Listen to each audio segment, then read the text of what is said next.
Hello everyone. In the last lecture, I will start unit number 1, Petroleum Technology. First topic is the theories of the petroleum formation. Mainly, there are 4 types of theory. First, inorganic or carbide theory. Second, organic theory. Third, modern theory. And fourth, composition of petroleum. In the last lecture, I will start first theory, inorganic or carbide theory.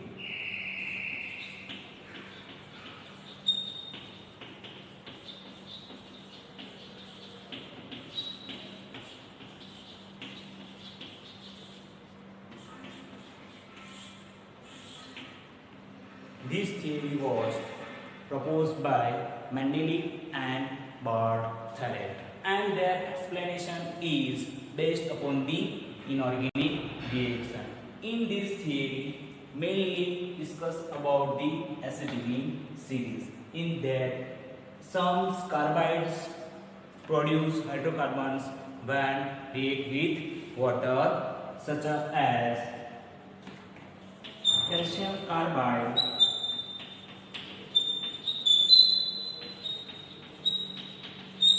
react with 2 moles of H2O to give acetylene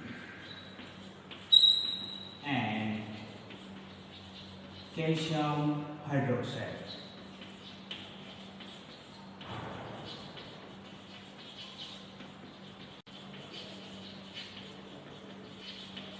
The second reaction, aluminium carbide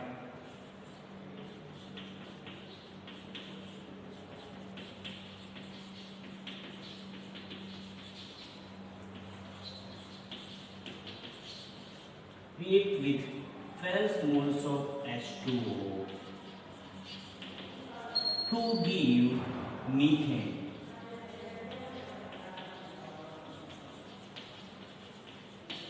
And aluminium hydroxide.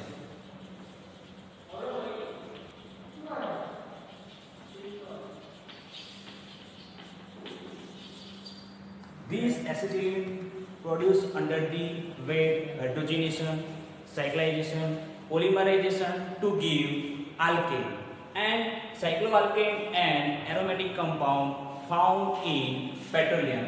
Let's take example, hydrogenation of acetylene to give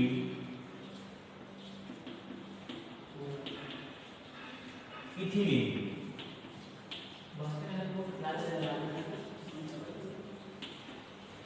This ethylene further hydrogenation to give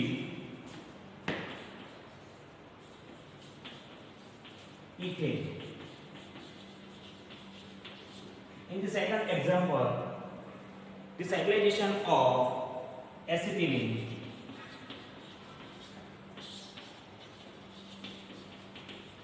to give benzene.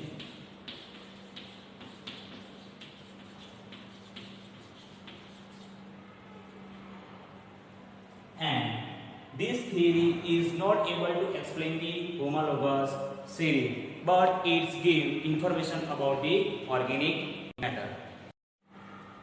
This new theory is developed by a bright explanation given by M.G. Khai, Lowesky, and Pondeling and M.C. Anderson.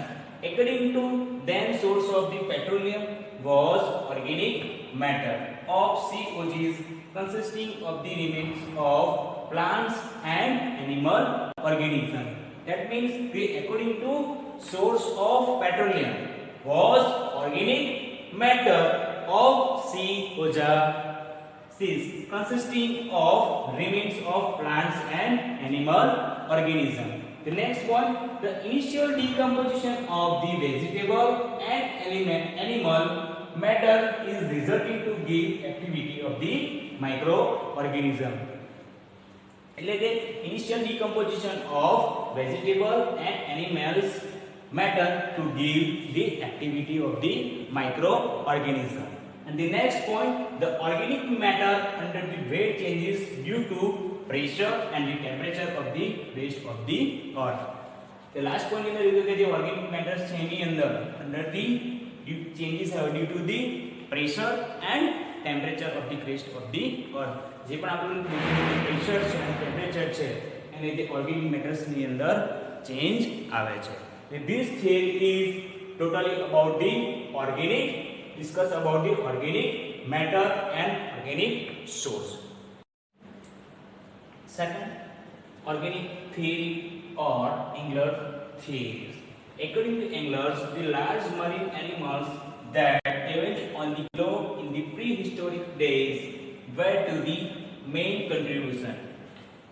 In the first point, according to Englers, the large marine animals that lived on the globe in the prehistoric days were to the main contribution. એટલે first point ની અંદર એવું કહેવા માંગે છે કે જે પણ એકોર્ડિંગ ટુ ઓર્ગેનિક થિયરી આપી ઇંગ્લરે એની અંદર જે પ્રીહિસ્ટોરિક સીઝ ની અંદર મેઇન કન્ટ્રીબ્યુશન શેનું હતું મરીન એનિમલ્સ નું હતું. Second point, after the natural extension of these mammoths, the body fat was slowly converted into hydrocarbons. Second point ની અંદર એવું કહેવામાં આવે છે કે જે પણ આપણા બોડી ની અંદર ફેટ હોય છે એ slowly converted into hydrocarbons. But in the next point, but laboratory experiments revealed that the conversion of fat by hydrolysis is the only acids, not hydrocarbon gases. The third point એવું કહેવા માંગે છે કે જે laboratory experiments આયા એની અંદર જે પણ ફેટ નું જે કન્વર્ઝેશન છે by the hydrolysis yields only acids, not hydrocarbon gases. These both points are give the different information. That's why this theory was failed. એટલે આ જે બંને પોઈન્ટ્સ છે એ અલગ-અલગ ડેટા આપે છે. That's why this theory was failed and new theory was developed. એના માટે આ થિયરી ફેલ ગઈ તો પછી નેક્સ્ટ થિયરી એના માટે શું કરવામાં ડેવલપ કરવામાં આવી. In the last session I was discussed about the organic theory. This organic theory was proposed by the is also called the Engler theory. In this theory, Engler said that the organic matter and the animals, large animals and plants is a prehistoric days is the main contribution. But the natural extension is said that the body fat was slowly converted into hydrocarbons. But the laboratory experiment, the body fat is hydrolysis to give acids, not hydrocarbon gases. These both things are different. That's why this organic theory was failed and new theory was developed. This right explanation is developed or proposed by the Lowesky and Pondering and N.C. Anderson. Next theory is modern theory. This is associated theory which got concluded from the facts gathered by all the other theories proposed. That means the last organic theories and inorganic or carbide theory. The presence of chlorophyll was considered over that. It was concluded that the flora found and the animal found in the shallow water. We say that the presence of chlorophyll is considered over that. It was concluded that the flora found and animal found in the shallow water. On the land were somehow got deposits in the bottom of the sea. And the next point, which was buried under the sand and mud. We say that which was buried under the sand and mud. After the long time, under the high pressure and the moderate temperature, converted into this organic matter into the petroleum. What? The which was buried under the sand and mud, and after the long time, under the high pressure and the moderate temperature, converted into this organic matter into petroleum. Okay, overview of this petroleum formation. The start of this theory first discussed about the inorganic or carbide theory. Inorganic or carbide theory was proposed by the Mendeleev and Berthollet, and this inorganic theory is totally based on the inorganic reaction. In this reaction, some carbides produce hydrocarbons when react with the water. Let's take the example: calcium carbide reacts with the H2O to give acetylene and calcium hydroxide. The second theory is organic theory. This theory was proposed by the Engler theory, and it is totally discussed about the marine animals and plants. And the last theory is modern theory. This theory was totally discussion about the chlorophyll.